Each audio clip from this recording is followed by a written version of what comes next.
All right, welcome to the channel, ladies and gentlemen, and we are just going to go right into the video. Now, if we come here on the weekly time frame, we will see a very clean pattern. This right here, we will see this falling wedge right here, or you would call it a descending channel. They all have the same meaning and price target. So if we look at this right here, we will see that price is actually showing us where it wants to go, and it is to the upside, not downside, in the short term. Of course, don't get excited. I think it's going to go up. It's going to go up until here. It's going to go up until here, and I think it can actually go out of that wedge. And as you know, the target for the wedge would be up here. That's the ultimate target, but I don't really think it's going to go up there because we have a lot of things pushing it down. We have this 50-week moving average coming down to the 200-week moving average, and know that this price action that we are seeing here is actually the first time this is happening. This has never happened in like 14 years of Bitcoin's history. It has never been below the 200-week moving average. I would say 9 years, because if you're looking at in weeks, you will not have up to how many weeks when Bitcoin just launched. So we would say 10 years of Bitcoin's history, like price action history. Even we could even say 8, where we have like real price action. We would say 8 years, because all of this should date back perhaps to 2017 or 2015, when we started having real price action in BTC price. So what we'll be seeing here, or what we'll be expecting, is that BTC should come up here. Now if we go to the 3-day time frame, so that's the weekly, and it does look bullish there. Now I did not show you this. If you look here on the stochastic, the weekly stochastic, you will see that it is actually switching bullish right here. If you look at this right here, you will see that BTC is switching bullish, and the ideal zone to short is when this is up. The ideal zone to long is when this is down. That's when the trend is actually your friend. So if we go to the 3-day time frame and see if we have anything showing us that we still have upwards price movement, we can see the same thing happening on the 3-day right here. So the best zone to short on the 3-day is when the stochastic is in the overbought regions, as you can see, like so. Now being in the overbought region does not guarantee a dump or guarantee a crash, but it shows you that there is a higher likelihood of price crashing than price continuing to pump. Now you can also see even here that the 23-day moving average is above it. Price closed above it on the 3-day time frame right here. We can see that here. Expand it so that you can see. All right, so you can see it happening here. Of course, you'll have a retracement of the previous 3-day candle. Now this 3-day candle means this is 3 days of price action. So if you go to the daily time frame, we should see 3 daily candles above this moving average here. So of course we would expect a retracement of the previous 3-day candle, and if we pull our Fibonacci retracement tool, that should bring us somewhere around 16,890. Yeah, it's exactly at 16,890. 16,890 to 16,851 is where we would expect a retracement. The maximum for that should be like 16,821. Going below 16,744, you would easily continue back down to 16.5, and if it goes below, let's just see where this whole setup can be invalidated. If it goes below this level right here, the red one, or say the pink one, that is 16.569. If it goes below that, you have a dump. like big dump, not just a small dump. You'll have a dump, and that can bring you right down to 14,000. But so far as it is above this level right here, you know that price is due to go to the upside.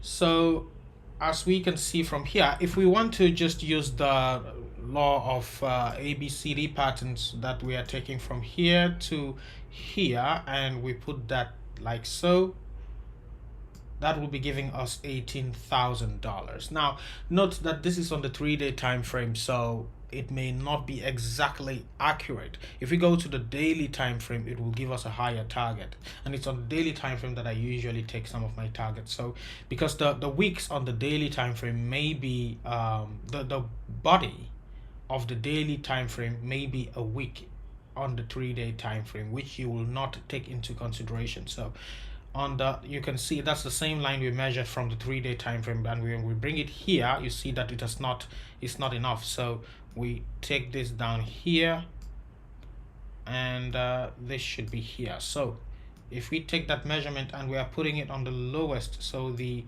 higher low right here, that's giving us 18,451. 18,451. All right, now if we go to the weekly, this is on the daily. If we go back to the weekly time frame here, the 18,451 is right about the 20 weekly moving average. This is where we would expect a dump at 18,451. Right here we would expect a dump at 18,451, and we can also see that that is not only at the 20 weekly moving average, but it is also at the descending sloping trend line here.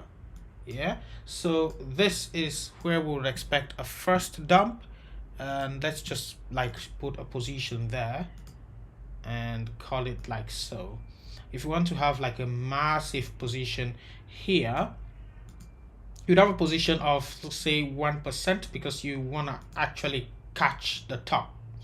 So if you want to catch the top, you're doing it with a higher leverage, and you want to ride it back down to $11,000. So okay, so we put that at I don't know if anyone is watching. I'm just live, and I don't know if anyone is also live with me. Sir. All right, we have 6 people. We have 6 people here. All right, so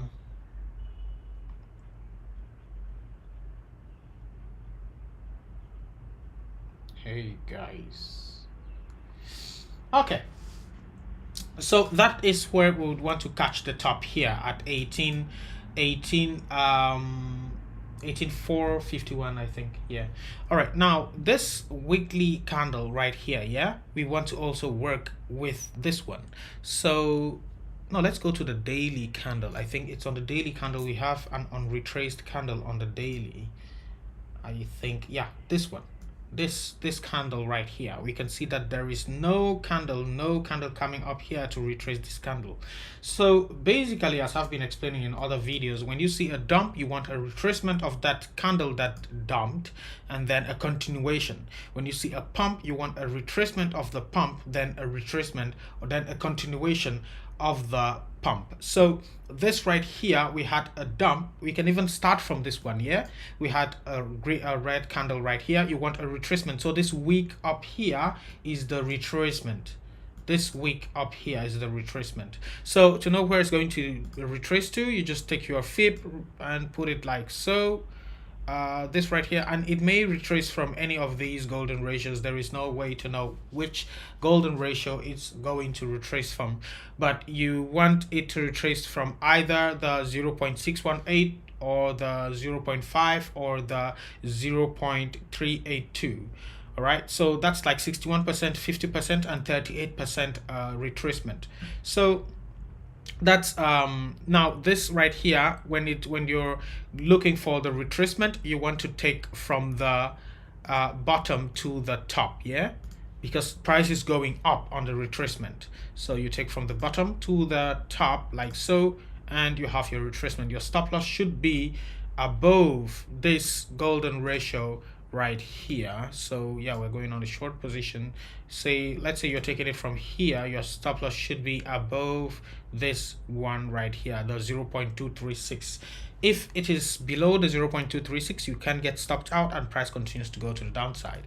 But it will be highly unlikely that price actually wicks you out here and continues to the downside. If it wicks you out, it's most likely just going to continue going to the upside from there. So we have a daily candle here that was not retraced. So you can see this daily candle not retraced here. Yes, so this daily candle here is telling us that we have the 0.618 right here will be at about 19.270. Yeah, 19.270. Now, do we have anything that is taking us from down here to 19.270? Yes, we do. Because if price actually goes to the upside right here, this would have been a double bottom. Yes, so this, like this, would have been a double bottom. So where is price most likely to go? If it does cross above the neckline of the double bottom, because just going to 18k would have gone above the neckline of this double bottom, and this right here will be the neckline. So we can put that neckline in, you know, we can highlight it like that, and then we take the measurement for that double bottom. Now we can just take the measurement from here, that's the lowest part right here, and that is being very optimistic. Yeah, so we'll do an optimistic target and a conservative target. If we put it like so, that's 19,799, and if we take the conservative target, that will be 19.164. so I would actually be betting around here at 19.290, but I would actually take my entry. If I was to take an entry, I would take an entry here. So the entry would be like so for the short position. Now the short positions here are for $11,000. Yeah, that's where I would want to take profit. So if we are looking at it like so, then the target for this, that's you'd have to have your stop loss somewhere around. So let's take this one out to avoid confusion.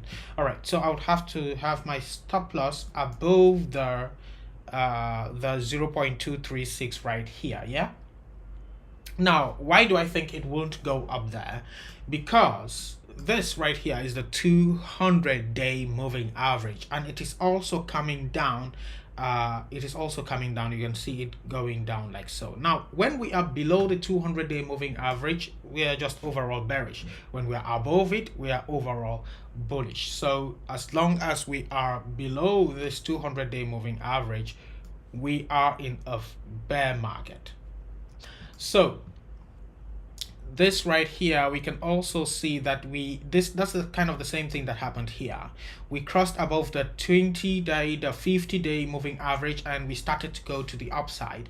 And as we came closer to the 200-day moving average, we started our downfall, and that downfall is from $47,000. Yeah, and we can see that from there we have been plummeting ever since, and that plummet is actually, yeah, it's been a lot, you know, like from there to current price action. Just current price action is 64% decline in price. 64% decline. Wow, I think that could actually repeat itself. I really think so. It could repeat itself, but I don't know if it is to repeat itself, then that is just terrible. Because if the weekly becomes overbought with a 3-day time frame, and we are to dump yet again, well, we are going to go very bad. Because if this is to go to 3k right here at about 3k, I got about 5 charts showing me 3k, and I got one of them showing 4,100, but it's all around 3k. And so this will be 78% drop in price. 78% drop. If price were even to, that's if we go to 18k and we are going back down to about 3k, that will be somewhere around 78% drop in price. So Yeah, that would be a huge trade on our part. So yeah, I think if we are continuing to go up here now, let me bring that back so that we can have some more confluences here. Yeah. So this right here is where I think we will get deflected if we continue to go to the upside. I think all of this could just be to get deflected at this candle retracement here. Now also note that right there will be the this has been support here for a very long time. Now if we switch to line, where is the line? All right, if we switch to line here and we want to get the zone of most confluences, that will give us this one. Let's put that in yellow. We take in blue. All right, we take out the Fibonacci here. Now see how beautiful it looks. This right here was support, and this support lasted for 144 days, approximately 144. We can take it from exactly from here to where it got broken to the downside, and that's 143 days. Yeah, so I think we will get deflected here. We simply cannot go up, in my opinion, of course. If we do go outside of this descending channel right here, I think we will still dump right back into it.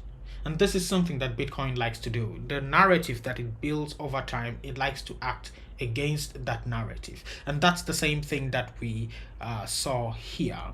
We saw price going up here. It's the same thing. It's the same thing happening over and over and over. We saw price doing the same thing here, yes? And a lot of people were saying that we're just going to come back up here.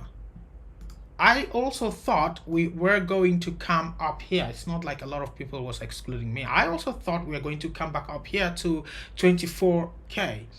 Yeah, but BTC did this. Now what made me think we are going to dump, I got we were having a bearish, we were having like where is it, that was on the 3-day or on the 4-day, a bearish divergence. We're having a bearish divergence somewhere here. Was it here? No, that probably was, that was on the 3-day, I think.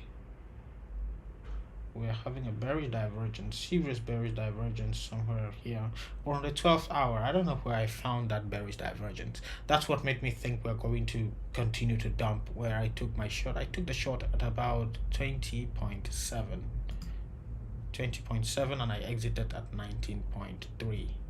Yeah, I think we had a bearish divergence. There was a huge bearish divergence somewhere around here. Yeah, you can even start to see it here. You can start to see it here. You need price to, mimic the stochastic or the RSI here. If price is going up, the stochastic has to also go up, showing that the momentum is also becoming stronger as price goes up. If price goes up and the momentum is decreasing, then that is a bearish divergence. There you would expect that price should turn around at some point rapidly, like you see here. All right, you can also see the same thing happening here. Yeah, you see this, where is it? You can also see the same thing happening here. So you see this lower high here on the RSI, and price continues to go up. Is it? It's not even it. Where is that bearish divergence? I got a strong bearish divergence that made me short at 20.7. 20.7. I got a bearish divergence around there that made me short, but this right here is kind of similar to it. This is not higher than this one, but you have a higher price right here. So this, we could also consider this as a bearish divergence, but it's not like the perfect example. I don't know why I can't find that one now. Anyway, so basically that's my thesis for price action now. When we do come up here, this 17.9, and this is on the 12-hour time frame. Now there are a lot of all time frames can be extremely you know um, confusing a lot of the times. If you follow all time frames, it can be very, very confusing, especially if you're trading patterns. It can become very confusing at times. So you just have to stick with one, and you go with it. And that's why I was thinking the other day that we'll have a dump, and we did not. Trading with trying to pin price action on time can be very, very problematic, can be very, very difficult. um, if you could, then you'd actually be huge in this. So basically that's my thesis for now. I do not think this is just going to go back up, and I do actually see a scary chart here on the weekly. This that we are seeing here, the 50-week moving average coming to the 200-week moving average, I don't know, but this is telling us that there is disaster waiting to happen. We cannot ignore it. This is literally telling us that there is huge disaster waiting to happen, and that's not funny at all. It will be nice if we could just wick down to 3K, come back up, and this turns around and goes back up here, but that does not look like it's going to be the case right now. So yep, death cross, hello.